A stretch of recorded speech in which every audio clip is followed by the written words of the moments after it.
संगठनका पूर्व अध्यक्ष, पार्टीका पोलिट ब्युरो सदस्य अजय महेश बस्नेतज्यू,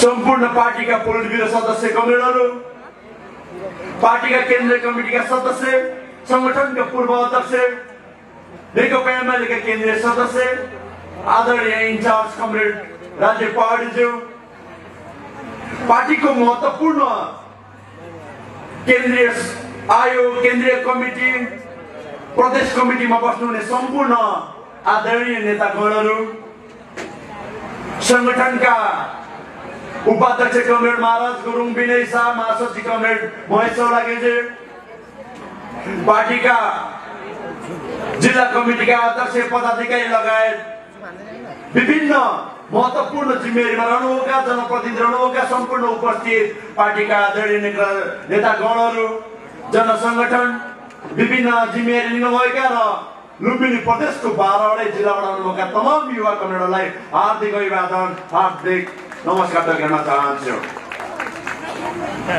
कमरेडहरू, मुख्य विषय हाम्रो नेता कमरेडले भनिसक्नु भएको छ। आज हामी राष्ट्रिय युवा संघ नेपालले युवा जागरण अभियान लिएर आएका छौँ। मैले युवा जागरण आएका मूलभूत विषयहरू मात्रै भनेर यहाँहरूको विषयमा छोटोमै मेरो भनाइहरू टुङ्ग्याउने छु। युवा जागरण अभियान आजको वर्तमान परिस्थिति, हिजो नेपालको राजनीतिक परिवर्तन हरेक परिस्थितिमा, हरेक सङ्कटमा नेपालको सङ्कट होस् या विभिन्न सङ्कटहरूमा राष्ट्रिय युवा संघ नेपालले ऐतिहासिक खेलेको भूमिका,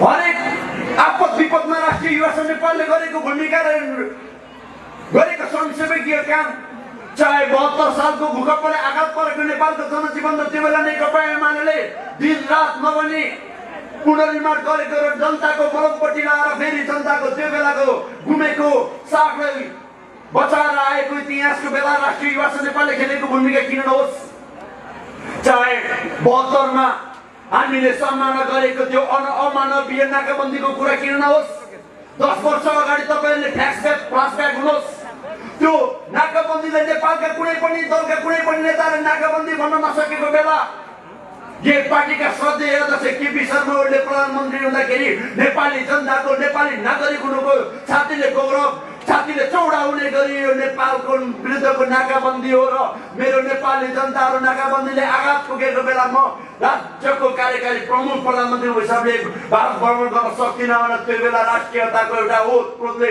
नेपालीहरूको कम्युनिस्ट पार्टी हुनुको कारणले, नेकपा एमालेको हुनुको कारणले छातीको गर्व फुलाएको इतिहास बेला किन नसम्झिनुहोस्। हरेक परिस्थितिमा हामी नेपालीहरूको दिनेको मनोबल उठाउँदै आएको अवस्था किन नहोस्, चाहे कोभिडको कार्यक्रम, कोभिड कालमा हाम्रो जीवनको प्रवाह नगरी हरेक टोलमा वडा वडामा स्वास्थ्य डेस्क राखेर जनताहरूलाई सेवा गरेर अगाडि बढ्दै आएको कुरा गर्नुहोस्। मैले किन 72 देखि छोडेको छैन, हरेक छोटो छोटो समयमा नेपालमा विभिन्न खालका असरहरू प्रभावहरू परिराखेको छ र जनताहरू आघात पुगिराखेको अवस्था छ। फेरि म आज यही बेला सम्झिन चाहन्छु, भदौ 23 र 24 जुन जेन्जीको नाममा आन्दोलन भएको थियो, आज यो परिवर्तनको अवस्था छ र त्यो परिवर्तनको विषयमा जस्तोको त्यस्तै यथार्थ आज आम जनतामा, आम युवामा कुरा पुर्याउनु पर्छ भनेर हामीले युवा जागरण अभियान लिएर आएका छौँ। हो, आज राष्ट्रिय युवा संघ नेपालले यो राजनीतिको कार्यक्रम मात्रै लिएर आएको छैन। आज यथार्थ के हो त्यो जनतामा भन्नुपर्छ। पछिल्लो समयमा तपाईँले बुझाउनु भएको छ भयवाद, एउटा भय सिर्जना गरेर त्यो भयमा खेलेर एउटा देशलाई त्रसित बनाउने, जनतालाई त्रसित बनाउने काम भएको छ। यो जागरण अभियानले हामीले भनेको छौँ आज नेपाली जनताले अलिकति पनि त्रसित हुनु पर्दैन। नेपाली जनताको सुरक्षाको निम्ति राष्ट्रिय युवा संघ नेपाल छ, नेकपा एमाले छ, त्यो कारणले तपाईँले ढुक्काउनुहोस् नेपाल सुरक्षित छ भनेर सन्देश सहित युवा जागरण अभियान लिएर आएका छौँ हामी। भदौ 23 गते म सम्झिन चाहन्छु, भदौ 23 गतेको करिब 11-12 बजीको बेला, त्यो बेला ती युवा भाइ बहिनीहरूले भन्नुभएको थियो, तिनीहरूले आवाज उठाएर भनेका थिए कुनै सरकारको विरोधी, कुनै पनि संविधानको विरोधी, कुनै पनि लोकतन्त्रको विरोधी हाम्रो कदम होइन, हाम्रो अभियान, हाम्रो आन्दोलन, हाम्रो प्रदर्शन कुनै पनि भड्काउ हुँदैन, कुनै पनि तोडफोड आगजनी, कुनै पनि नराम्रो गतिविधिले अगाडि बढ्दैन। हामी शान्ति ढङ्गले आन्दोलन गर्छौँ भनेर ती युवा भाइ बहिनीहरूले भनेको आज मेरो मनस्फोटमा घुमिराखेको छ। त्यो बेला घोषणा गरेका एउटा बहिनीले रक्षा बमले भनेको आचो संहिता आज मेरो मनस्पटमा घुमिराखेको छ।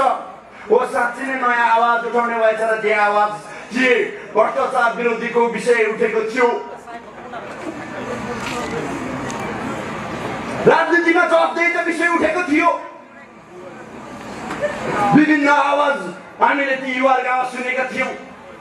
म त्यो ठाउँमा किन पुग्न चाहेको भने कमरेड 23 गतेको 21मा ती नयाँ युवा भाइ बहिनीहरूको आवाजलाई हाइज्याक भयो, त्यो आन्दोलनलाई हाइज्याक गरेर एकैचोटि 12-1 बजेको छैन रवि प्रधानमन्त्री हुने भएर हाइज्याक भएर ब्यारिकेड तोडेर अगाडि बढ्यो।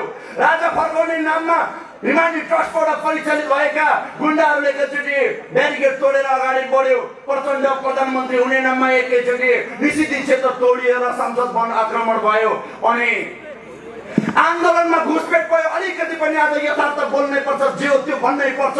त्यो आन्दोलनमा घुसपेट भएर प्रहरीको ड्रेसमा, विभिन्न एम्बुलेन्समा आएर, विद्यार्थीको ड्रेसमा आएर ती नाबालक भाइ बहिनीहरूलाई डङ डङ गोली हानेर 22 जना युवाहरूलाई मारे।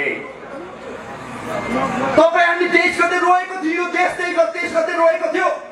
तर त्यो 23 गते 22 जना ती युवा बालबालिका भाइ बहिनीलाई गोली हानेको विषय, त्यो देश रोएको विषय यथार्थ त्यो आज बुझ्नुपर्छ कि पर्दैन।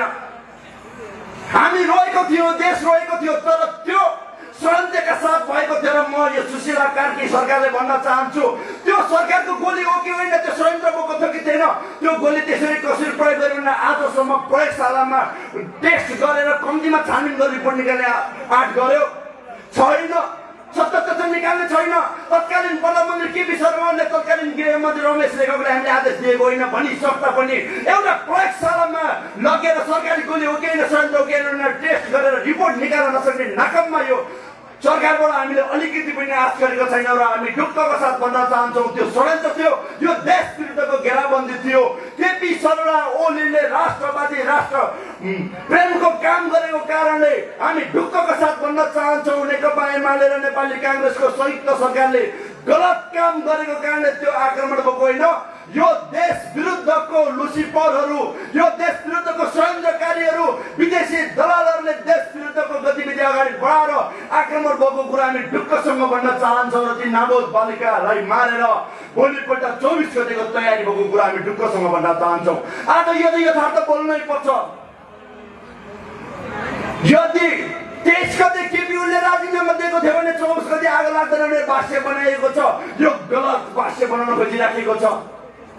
यदि यो देशमा बन्द गरिन्थ्यो भने हाम्रो नेपालीहरूको संस्कृति परम्परा, हाम्रो तरिका हो भने देश ठप्प बनाइन्थ्यो, रिङ रोडमा आगो लगाइन्थ्यो, चक्का जाम गरिन्थ्यो, बन्द हडताल गरिन्थ्यो।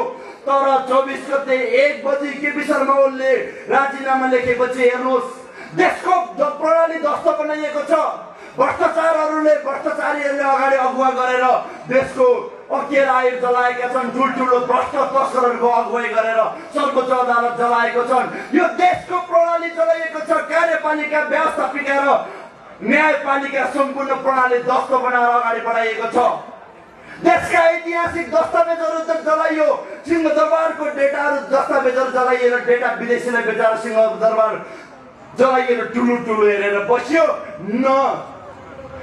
त्यही छिमेकमा अगाडि भएको महानगर जलेको छ, न त्यो महानगरको दमकल आएको छ। सम्पूर्ण बाँकी विषय जलेको छ। एउटा लुसिफर महानगरको बालेनले नजल्ने, बाँकी सबै ध्वस्त हुने भने यो कहाँबाट परिचालन भएको छ? यो षड्यन्त्र हो कि होइन? यो प्रकृति हेर्नुहोस्, प्रमाणित भइसकेको छ। 2 विदेशी संस्थाले रिपोर्ट पेश गरेको छ। एउटा विदेशी संस्थाले भनेको छ यो आन्दोलनलाई यो ठाउँसम्म पुर्याउनका लागि, यो प्रसिद्ध मानसिकता बनाउनको लागि, यो उत्तेजित मानसिकता बनाउनको लागि, यो आन्दोलनलाई भड्काउनको लागि सोसियल मिडियालाई प्रयोग गरेको छ। 34% फेक सोसियल मिडियाको अकाउन्ट बनाएर यो काम गरेको छ। र त्यसमा पोस्ट भएका सम्पूर्ण भिडियोहरू, कन्टेन्टहरू 49% एआईले फेक बनाएको छ र उत्तेजित बनाएको छ भनेर रिपोर्ट गरेको छ। अर्को न्युयोर्कबाट रिपोर्ट आएको छ। यो आगोजानी र तोडफोडको घटना एकैछिनमा हुने होइन। कम्तीमा पनि 1 महिना तयारी गर्नुपर्छ यस्तो आगजनी हुनको लागि, यस्तो केमिकल प्रयोग गर्ने, यस्तो टेक्नोलोजी प्रयोग गर्नको लागि लामो समय योजना बनाएको हुनुपर्छ भनेर रिपोर्ट आइसकेको छ। ती रिपोर्टरले भन्छ हामी ढुक्कको साथ गर्न चाहन्छौँ यो नेपाल विरुद्धको षड्यन्त्र र यो अहिले षड्यन्त्र अन्त भएको छैन, सुरु मात्रै भएको छ। र आज हामी भन्न चाहन्छौँ, आज राष्ट्रिय युवा नेपालको युवा जागरण आवाजले भन्छ, आज नेकपा एमाले यो देश जोगाउनेको पक्षमा छ, नेकपा एमाले राष्ट्रभक्तिको पक्षमा छ र राष्ट्रिय युवा नेपाल देश जोगाउने सम्पूर्ण देशभक्ति युवालाई समेटेर अगाडि बढ्छ। आज यो देशमा भाष्य बनाउन खोजिँदैछ, यो देश चलाउने खरानी बनाउनेहरू महान हुने, आज हामी यो देश चलाउनेहरू प्रतारक हुने, नराम्रा हुने, यो भाष्य अब बन्द हुनुपर्छ। सही के हो यथार्थ बोल्न पाउनुपर्छ। त्यो कारणले देश जलाउने लुसिफरहरू, यो देश जलाउने खरानी बनाउने यी विदेशी दलालहरूले अब देश बेच्न लागे। अब तपाईँ हाम्रो दायित्व पहिलो देश बचाउने हो। त्यही कारणले यो राष्ट्रप्रेमी देशभक्तहरूको अभियान र हामीले नव युवा संवाद श्रृङ्खला लिएर अगाडि बढेको छौँ। अब यो युवा जागरण अभियान जिल्ला जिल्लामा पुगे लगत्तै हामी सम्पूर्ण ती जेनजी, ती नवयुवा, ती डिजिटल जेनेरेसनका युवासँग साक्षात्कार गरेर संवाद श्रृङ्खला गरेर सही के हो, गलत के हो, नेकपा एमाले ल्याएका कार्यक्रमहरू के हुन्। आज यो देश विकास भएको कारणले चलाइएको होइन, आज यो देश समृद्ध भएको कारणले चलाइएको होइन। आज यो देशमा युग सुरु भयो, हाइवेहरू बन्ने, ठुल्ठुला कल कारखानाहरू बन्ने, इकोनोमीहरू बन्न थाले। हिजो ऋणमा गएको देश आज 21 अर्ब डलर सञ्चित गरेर केपी ओलीले लिएर विदेशी ऋण तिर्न योग्य भयो। आज समृद्ध मुलुक निर्माण भवन अगाडि बढेको होइन हो। त्यही कारणले मलाई गर्व लाग्छ नेकपा एमाले हुनको कारणले। आज यही नेकपा एमाले 5 दिनमा भ्रष्टाचार उन्मूलन गर्छु भनेर बनेको प्रधानमन्त्री सुशीला कार्कीलाई च्यालेन्ज दिएर अगाडि बढेको छ। नेकपा एमाले 46 पछाडिको आन्दोलनमा पछाडिका सार्वजनिक पद धारण गरेका सम्पूर्ण व्यक्तिहरूको, विभिन्न राजनीतिक दलका नेताहरूको, सम्पूर्ण सार्वजनिकका विभिन्न खालका प्रमुखहरूको एक सम्पत्ति छानबिन गराउँ र जो भ्रष्टहरू जेलमा हालौँ। यही विषय नेकपा एमाले सर्वदलीय बैठकमा उठाएको थियो। तर 5 दिनमा भ्रष्टाचार निर्मूल गर्छु भन्ने त्यो जेनजीको प्रमुख माग, भ्रष्टाचार विरुद्धको माग थियो। त्यो विषय कहाँ पुग्यो आज? र नेकपा एमाले गरेको निर्णय आज भ्रष्टाचार विरुद्ध साँच्चै शून्य सहनशीलता र भ्रष्टाचारीहरूको विरुद्ध भ्रष्टाचारविहीन देश समाज निर्माण गरौँ भन्ने नेकपा एमाले आवाज उठाउँदै गर्दाखेरि त्यो कुरा कहाँ पुगेको छ हो।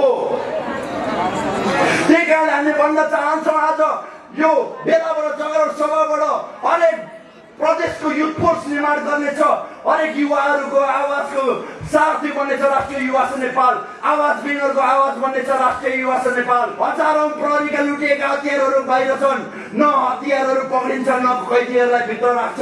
अनि हामी 4 भन्ज्याङमा काठमाडौँभित्र बसिदिनु पर्ने, कुनै पनि बेला र्याली गर्न नपाउने, अनि मुख्य राजनीतिक दलहरूसँग वातावरण बनाउन नपाउने र एमालेसँग दुश्मनी लिएर, मुख्य राजनीतिक दलसँग दुश्मनी लिएर चुनाव जा भन्ने भाष्य कदापि स्वीकार छैन। त्यसको लागि चुनावी वातावरण बनाउनुपर्छ, देश रक्षा गर्नुपर्छ र सर्वदलीय सर्वपक्षीय सरकार गठन गरेर संसद पुनर्स्थापना गरेर यो देशलाई पहिले विदेशी दलालबाट मुक्त बनाउनुपर्छ, लुसिफरबाट मुक्त बनाउनुपर्छ। नेपालीको हातमा निर्वाचित प्रतिनिधिको हातमा देश सुम्पेर हामी निर्वाचनमा जानुपर्छ र फेरि पनि यो देश हामीले बनाउनेछौँ, फेरि पनि यो समृद्ध नेपाल हामीले बनाउनेछौँ र हामी भाइ कसैले के पनि गर्न सक्दैन। त्यो नेकपा एमाले हो। आज फेरि पनि भन्न चाहन्छु, देश चलाउने र सरकार एक साइडमा छ, देश बचाउनेको नेतृत्व एमाले गरेको छ। एउटा सिङ्गो देशको आधा भाग एमालेसँग छ। देश जलाउने सरकार यी सम्पूर्ण एकतिर छन् भनेको नेकपा एमालेसँग आज यो जनताहरू आशाती छ र निर्णायक राष्ट्रिय सरकार बनाउनको निम्ति हामीसँग अलिकति पनि अल्मलिने समय छैन, दुविधा हुने समय छैन। त्यो कारणले कमरेडलाई हार्दिक अनुरोध गर्न चाहन्छु, आज हामीले यो युवा जागरण अभियानबाट हरेक जिल्ला पालिका टोलसम्म हामीले यो देश विरुद्धको षड्यन्त्र, विदेशीको हस्तचालित दलालहरू नोकरशाहीहरूले गरेको र देशभित्र गरेका यी सम्पूर्ण यथार्थ विषयहरू जस्ताको त्यस्तै पुर्याएर एमाले बीचको एमालेमा भएको आत्मबल आम जनतालाई सुरक्षित बनाएर एमाले प्रतिको भावना एमाले प्रतिको बुझाइलाई थप स्पष्ट बनाएर थप सशक्त बनाएर थप दर्पिलो बनाएर अगाडि बढ्नेछौँ र आगामी निर्वाचनमा नेकपा एमालेलाई जसरी पनि निर्णायक राष्ट्रिय शक्ति नबनेसम्म यो जागर अभियान चलिबस्छ। यो अभियान चलिबस्छ राष्ट्रिय युवा संघ नेपालले हाम्रो जीवनलाई यो समाज निर्माणको निम्ति सुम्पेको अब जसरी पनि समाज निर्माण हुनुपर्छ देश निर्माण हुनुपर्छ त्यो एमालेले मात्रै सम्भव छ, एमालेले मात्रै गर्न सक्छ भनेर निर्णयका साथ आज हामी युवा जागरण अभियान लिएर आएको छौँ। यसको शुभारम्भ आज लुम्बिनी प्रदेशमा भएको छ।